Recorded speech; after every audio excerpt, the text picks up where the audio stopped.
আসসালামু আলাইকুম। অষ্টম শ্রেণীর গণিত বইয়ের মুনাফা অধ্যায়ের 13 এবং 14 নম্বর প্রশ্নের আজ আমরা সমাধান করব। এছাড়াও অষ্টম শ্রেণীর সকল অঙ্ক এই চ্যানেলে আপলোড করা হয়েছে খুব সুন্দরভাবে, তো অবশ্যই চ্যানেলটি সাবস্ক্রাইব করবেন। তো প্রশ্ন 13, কোনো আসল 3 বছরে মুনাফা আসলে 1578 টাকা। 3 বছরে মুনাফা আসলে হবে 1578 টাকা, আসল দেয়া নেই। এবং 5 বছরে মুনাফা আসল 1830 টাকা হয়।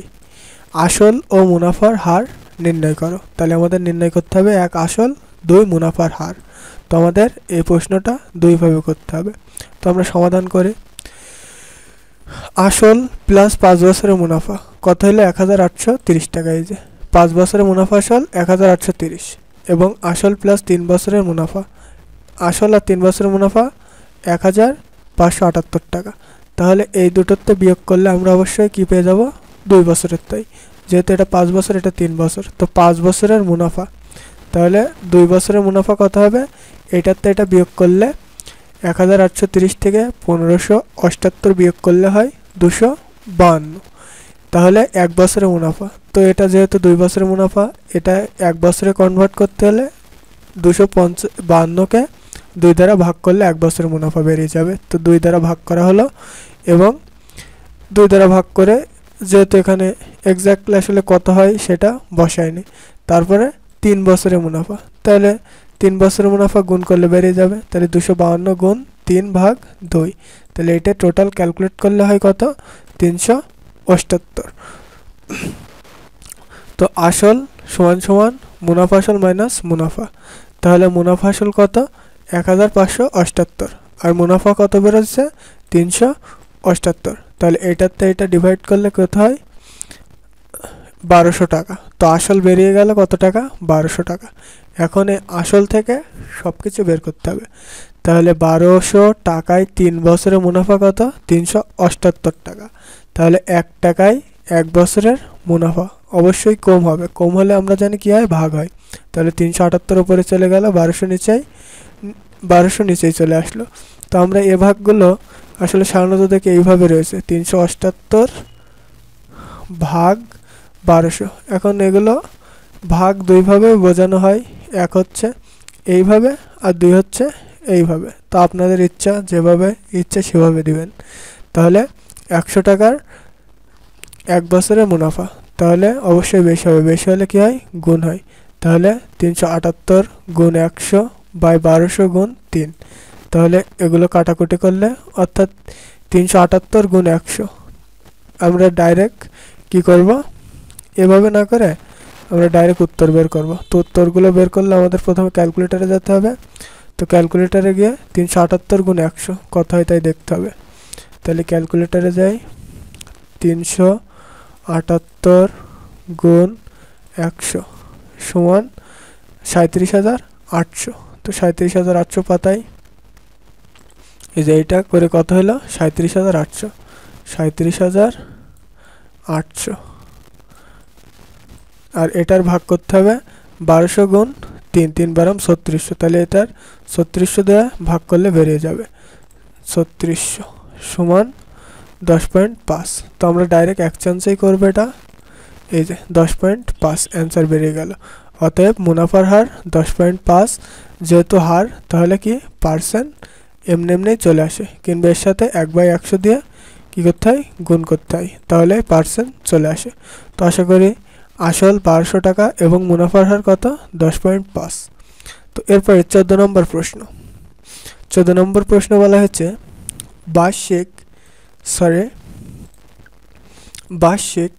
10% মুনাফায় 3000 টাকা এবং 8% মুনাফায় 2000 টাকা বিনিয়োগ করলে মোট মূলধনের ওপর গড়ে শতকরা কত টাকা হারে মুনাফা পাওয়া যাবে। তো শতকরা কত টাকা হার মুনাফা পাওয়া যাবে এটা নির্ণয় করতে হবে। তাহলে এখানে দুটো ক্ষেত্র আছে, এক হচ্ছে 10% মুনাফায় 3000 টাকা, আর একটা ক্ষেত্র কি 8% মুনাফায় 2000 টাকা বিনিয়োগ করেছে।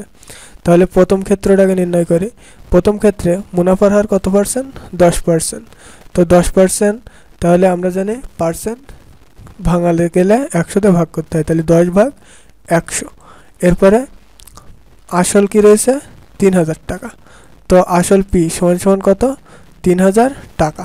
এখন কি করতে হবে মুনাফা আয় সমান সমান নির্ণয় করতে হবে। আর সময় কি বার্ষিক মানে 1 বছর, তাহলে সময় এন সমান সমান কত 1 বছর। তাহলে আমরা জানি আয় সমান সমান পি এন আর, অর্থাৎ পি আর এন একটা দিলেই হলো। তো পির মান কত 3000, অর্থাৎ আসল কত 3000, সময় কত 1 বছর এবং মুনাফার হার তাহলে 10 ভাগ 100। আগেই বলেছে ভাগ এইভাবে দিলেও হয় আবার এইভাবে দিলেও হয়, ইচ্ছা আপনাদের খেয়াল খুশি মতো দিবেন। তো এটা যদি আমরা ক্যালকুলেট করি তাহলে 3000-এর সাথে 1 গুণ করলে 3000-ই হয় এবং আরও 10 গুণ করলে 30,000। 30,000-রে 100 দিয়ে ভাগ করলে 300 হয়। তো আয় সমান সমান মুনাফা কত বেরোলে 300 টাকা। এবারে দ্বিতীয় ক্ষেত্রে, এই যে দ্বিতীয় ক্ষেত্র, এই দ্বিতীয় ক্ষেত্রটা এবারে নির্ণয় করব। তো দ্বিতীয় ক্ষেত্রে মুনাফার হার আর সমান সমান 8%, তাহলে 8 ভাগ 100। আর আসল দেওয়া রয়েছে কত 2000 টাকা, আর সময় এন এও বার্ষিক যেহেতু তাও 1 বছর।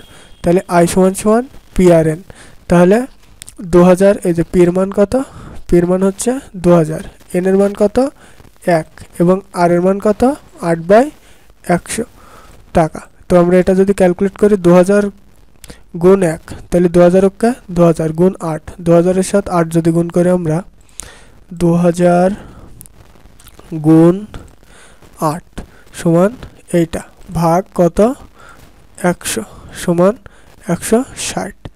তো এই যে 160 টাকা।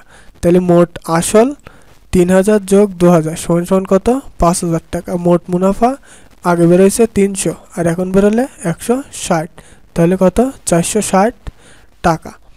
এখন সরি একটু প্রবলেম,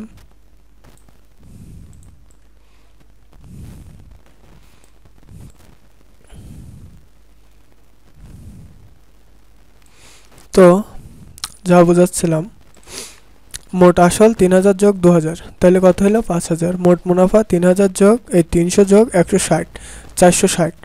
আর তৃতীয় ক্ষেত্রে তাহলে আসল পি সমান সমান 5000 টাকা, মুনাফা আই সমান সমান 460 টাকা, সময় এন সমান সমান 1 বছর। এবার আমরা মুনাফার হার নির্ণয় করব। আমরা জানি মুনাফার হার আই সমান সমান পি আর এন। তাহলে কি হবে আই সমান সমান কত বেরোইছে, আই সমান সমান বেরোইছে এই যে 460। তো আই সমান সমান 460 পাতালাম এবং পি এন আর পি বেরোইছে কত, এই যে পি বেরোইছে 5000। তাহলে এই যে 5000 গুণ, সরি এটা একটু মিস্টেক হয়ে গেছে, এটা গুণ হবে, এই যে এই চিহ্নটা এটা গুণ হবে।